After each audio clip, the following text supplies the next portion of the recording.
Hello, this is Mr. McGovern, and this is the third video in the Energy and Work series for Level 2 Physics. We're looking at energy bar charts.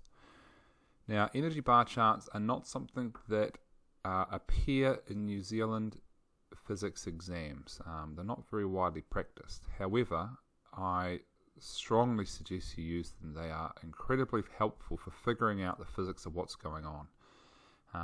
I teach Level 2, Level 3 in scholarship, and even in doing scholarship problems, I'll get energy bar charts out and the students will understand what's going on after they've drawn an energy bar chart. So we're going to look at the rules of using energy bar charts, the idea of a 0 point in an example. I sometimes refer to energy bar charts as LOL charts because the shape of the two graphs and the O in the middle looks like it's spelling out LOL. So energy bar charts or LOL charts. Alright, so the rules for drawing an energy bar chart is, first of all, we have to identify the system, and we've done systems when we talked about forces, but we'll go over that again. The 0 point for gravitational energy, I'll explain what that is in a second. We fill in the bar chart for before, so that's position A. Fill in the bar chart for after, that's position B. We look at whether the energy is being conserved, and then we write ourselves an energy equation from this bar chart. So what does it mean, the 0 point for gravitational energy? So there's a person holding a ball there, and consider the ball. Does it have any gravitational potential energy? And you might look at this and say, well, it's up high, so I'd say yes, and if we dropped it, that gravitational energy would turn into kinetic energy. So I think yes, it is. So what about when it's on the table? Does it have gravitational energy? Well, it's not moving, but if the table was removed, I guess it would fall. So maybe that would give it gravitational energy. It's kind of up high. So then I said, well, what about on the ground? And some people might say, well, no, because it can't fall any further. But what if someone dug a hole under it? Then it could fall further, right?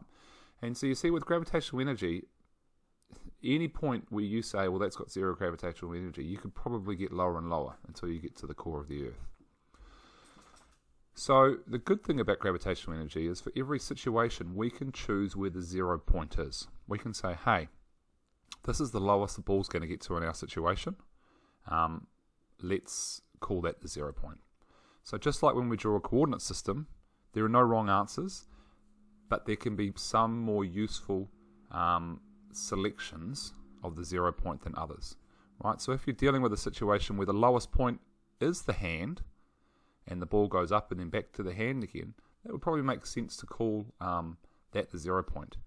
Now you'd still get the same right answer if you called the ground the 0 point, but it's just going to be a faster calculation if you choose a more useful 0 point.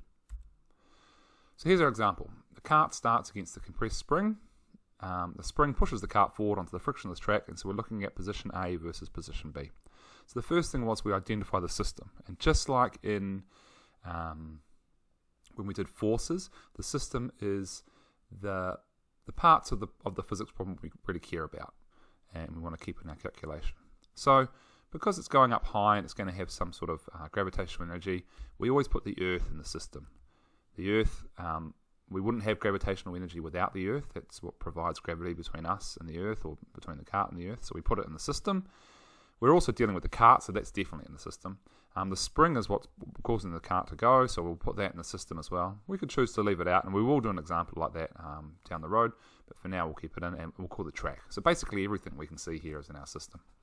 So what type of energy does it have to start with? Well, the cart is against the compressed spring. Oh no, sorry, the 0 point. The lowest point it is at the bottom of the track, so let's call that zero potential energy. So then when we look at position A, it doesn't have any gravitational energy. It's not moving because the spring's still compressed. The energy is all on the spring. So I'm going to give that 5 bars of energy. Now the choice is arbitrary. You can choose to have given it 4, just as long as it balances out between A and B. I'm going to give it 5. Then in position B, the spring's uncompressed, so I'd say the spring has no energy. But the cart's up high compared to where we called 0. We called the bottom of the track 0. So it's going to have some gravitational energy. And it's moving, so it's going to have some kinetic energy. So I've chosen to give it 3 gravitationals and 2 kinetics.